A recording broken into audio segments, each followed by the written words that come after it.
What is up, everyone? Today we're going to talk about the strategy that you can use with the pre-built teams. There are two teams, the blue team and the orange team, and today we're going to talk about the orange team. So let's dive in and take a look at the kind of strategy and combinations that you can come up with when you're playing this team. When looking at a team, we're going to actually start with the offense characters.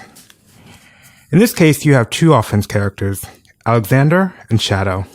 The name of the game for the orange team is going to be high dominance values. You'll notice that a lot of your characters, in comparison to the blue team, have these high level dominance values. On top of that, you'll find that Alexander has a passive ability. This passive ability grants a +2 dominance value to any other character that you have in play. We start with Alexander. His Sword of Light active ability is expensive since he is still 10 points worth of dominance value. However, if you can pull it off, you get a lot of value out of it, making him close to an off tank at 5 health and dealing 3 damage in addition to the critical. In Arc World, 1 or 2 points of damage can make all the difference. Second to the backbone of your group is going to be Shadow. Shadow has a very similar dominance value. At his heart, what Shadow is a tank buster. With Shadow, there's no critical value, so he cannot ever over-damage an opponent. One of his passives says that he may not split his damage. Since Shadow deals 5 damage, you have to make sure whatever you hit counts, because Shadow cannot deal more damage than the health of the hero that he's attacking. Because Shadow has no active abilities, he's what's considered an initiator. It's very easy to make a very powerful play the very first turn with Shadow, because your opponent more than likely will have to respond to it. Attack your opponent's offense characters with Shadow in order to provoke a response, or attack a tank to get a big chunk of damage out of them. Shadow's second passage states that he may not be dealt more than 1 damage from a source. This means that if an individual attacks him, despite how much damage they deal, they may only ever deal 1 of those damage to Shadow. This only applies to the base attack value coming out of that character. Critical rolls are each considered an additional source of damage. His tank busting ability, plus his inability to have his damage guarded, and his elusive nature makes him a great frontline initiator. You're going to want to put Shadow up front whenever you're trying to take the offensive. The next hero that we'll talk about is the tank for this team, Rain. Rain comes in with a very intimidating 8 dominance value. He falls into what is considered a full tank role. Utilize Rain's guard ability early so that you may then attack with him. Even though it's 1 damage, getting that extra point of damage is valuable. If he can attack and push somebody into the back row, then you can get extra crowd control ability out of him. If you want to make a very tempting, hard-to-kill target, you can add the +2 token to Rain. Adding this +2 token makes a very tempting 10-point target that your opponent cannot ignore. Make use of your ample support characters to keep Rain alive and healthy throughout the battle. Next, we'll move into our support heroes, Hex and Long. Hex is one of my favorite characters in the game. She is a crowd control support character.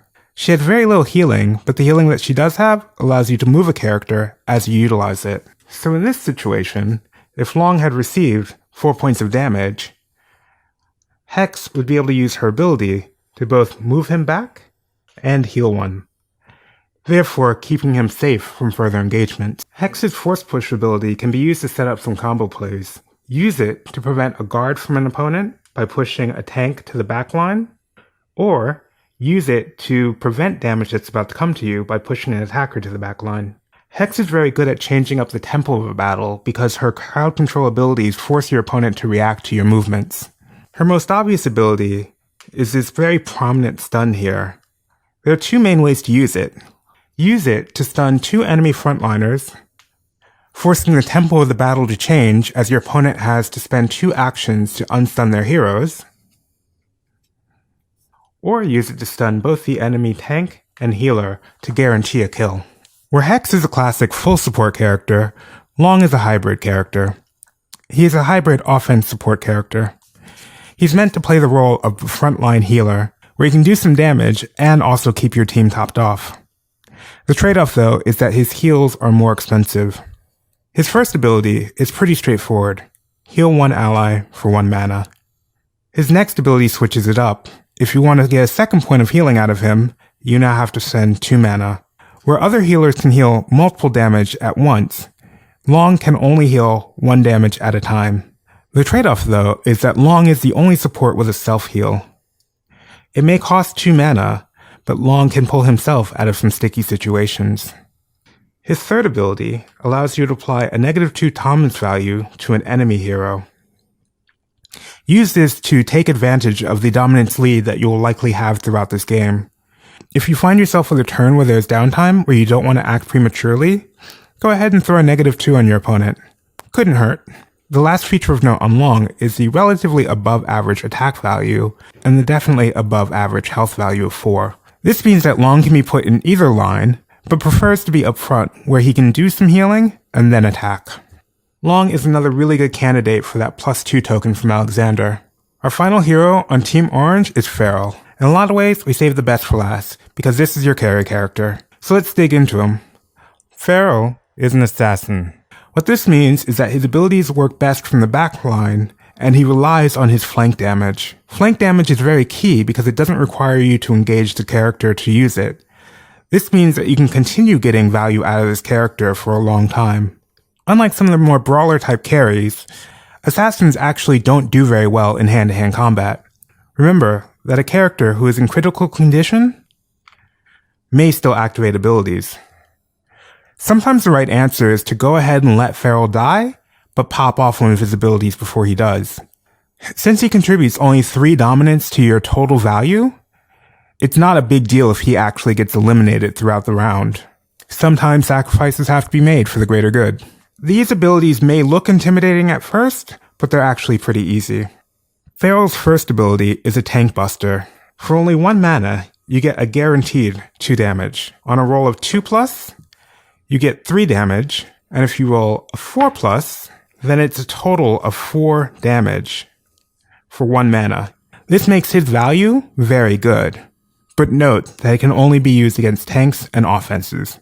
Once you've gotten that very nice and juicy 4 damage on a tank or offense character, make use of his secondary ability. This one's less reliable and costs more mana. You get 1 damage for free, and if you manage to roll a 5+, you will get 2 more damage. 3 damage for 2 mana is still a good value. This means that potentially, with only 3 mana spent, Feral can produce 7 damage. And then, if he attacks, that's another 2 that may be coming your opponent's way. If you have any tanks that you need to bust up, Feral's the guy to do it. Oh look, I think I see Titan over there. When playing the orange team, let your opponents come to you. Recognize that you have the advantage, dominance-wise, when playing the orange team. You have a lot less options and abilities that you can pull from. However, you don't need as many abilities. As long as you keep key party members alive, you'll be able to come out ahead. Even if your opponent kills 2 and even 3 of your characters, if you leave the right characters in the right situations alive, you'll still win the round.